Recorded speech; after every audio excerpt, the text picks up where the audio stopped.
Deuteronomy 22-23. Chapter 22. If you see your fellow Israelites' ox or sheep straying, do not ignore it, but be sure to take it back to its owner. If they do not live near you, or if you do not know who owns it, take it home with you and keep it until they come looking for it. Then give it back. Do the same if you find their donkey or cloak or anything else they have lost. Do not ignore it. If you see your fellow Israelites' donkey or ox fallen on the road, do not ignore it. Help the owner get it to its feet. A woman must not wear men's clothing, nor a man wear women's clothing, for the Lord your God detests anyone who does this. If you come across a bird's nest beside the road, either in a tree or on the ground, and the mother is sitting on the young or on the eggs, do not take the mother with the young.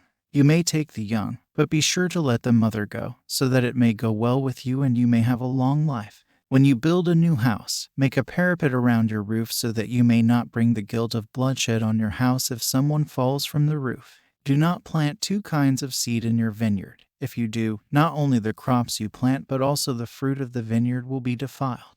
Do not plow with an ox and a donkey yoked together. Do not wear clothes of wool and linen woven together. Make tassels on the four corners of the cloak you wear. If a man takes a wife and, after sleeping with her, dislikes her and slanders her and gives her a bad name, saying, I married this woman, but when I approached her, I did not find proof of her virginity, then the young woman's father and mother shall bring to the town elders at the gate proof that she was a virgin.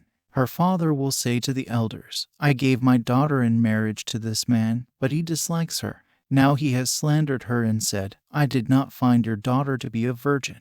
But here is the proof of my daughter's virginity. Then her parents shall display the cloth before the elders of the town, and the elders shall take the man and punish him. They shall fine him 100 shekels of silver and give them to the young woman's father, because this man has given an Israelite virgin a bad name. She shall continue to be his wife. He must not divorce her as long as he lives. If, however, the charge is true and no proof of the young woman's virginity can be found, she shall be brought to the door of her father's house, and there the men of her town shall stone her to death. She has done an outrageous thing in Israel by being promiscuous while still in her father's house. You must purge the evil from among you. If a man is found sleeping with another man's wife, both the man who slept with her and the woman must die. You must purge the evil from Israel. If a man happens to meet in a town a virgin pledged to be married, and he sleeps with her, you shall take both of them to the gate of that town and stone them to death. The young woman because she was in a town and did not scream for help, and the man because he violated another man's wife. You must purge the evil from among you. But if out in the country a man happens to meet a young woman pledged to be married and rapes her, only the man who has done this shall die. Do nothing to the woman. She has committed no sin deserving death. This case is like that of someone who attacks and murders a neighbor, for the man found the young woman out in the country, and though the betrothed woman screamed, there was no one to rescue her. If a man happens to meet a virgin who is not pledged to be married and rapes her and they are discovered, he shall pay her father 50 shekels of silver. He must marry the young woman, for he has violated her. He can never divorce her as long as he lives. A man is not to marry his father's wife. He must not dishonor his father's bed. Chapter 23. No one who has been emasculated by crushing or cutting may enter the assembly of the Lord. No one born of a forbidden marriage nor any of their descendants may enter the assembly of the Lord, not even in the 10th generation. No Ammonite or Moabite or any of their descendants may enter the assembly of the Lord, not even in the 10th generation.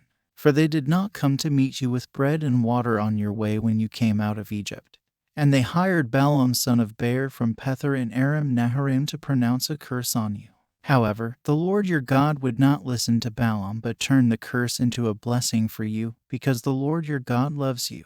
Do not seek a treaty of friendship with them as long as you live. Do not despise an Edomite, for the Edomites are related to you. Do not despise an Egyptian, because you resided as foreigners in their country. The 3rd generation of children born to them may enter the assembly of the Lord. When you are encamped against your enemies, keep away from everything impure. If one of your men is unclean because of a nocturnal emission, he is to go outside the camp and stay there. But as evening approaches, he is to wash himself, and at sunset he may return to the camp.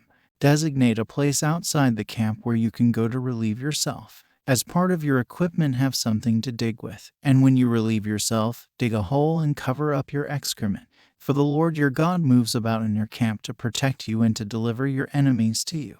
Your camp must be holy, so that he will not see among you anything indecent and turn away from you. If a slave has taken refuge with you, do not hand them over to their master. Let them live among you wherever they like and in whatever town they choose. Do not oppress them. No Israelite man or woman is to become a shrine prostitute. You must not bring the earnings of a female prostitute or of a male prostitute into the house of the Lord your God to pay any vow, because the Lord your God detests them both. Do not charge a fellow Israelite interest, whether on money or food or anything else that may earn interest. You may charge a foreigner interest, but not a fellow Israelite, so that the Lord your God may bless you in everything you put your hand to in the land you are entering to possess. If you make a vow to the Lord your God, do not be slow to pay it, for the Lord your God will certainly demand it of you, and you will be guilty of sin. But if you refrain from making a vow, you will not be guilty. Whatever your lips utter you must be sure to do, because you made your vow freely to the Lord your God with your own mouth. If you enter your neighbor's vineyard, you may eat all the grapes you want, but do not put any in your basket. If you enter your neighbor's grain field, you may pick kernels with your hands, but you must not put a sickle to their standing grain.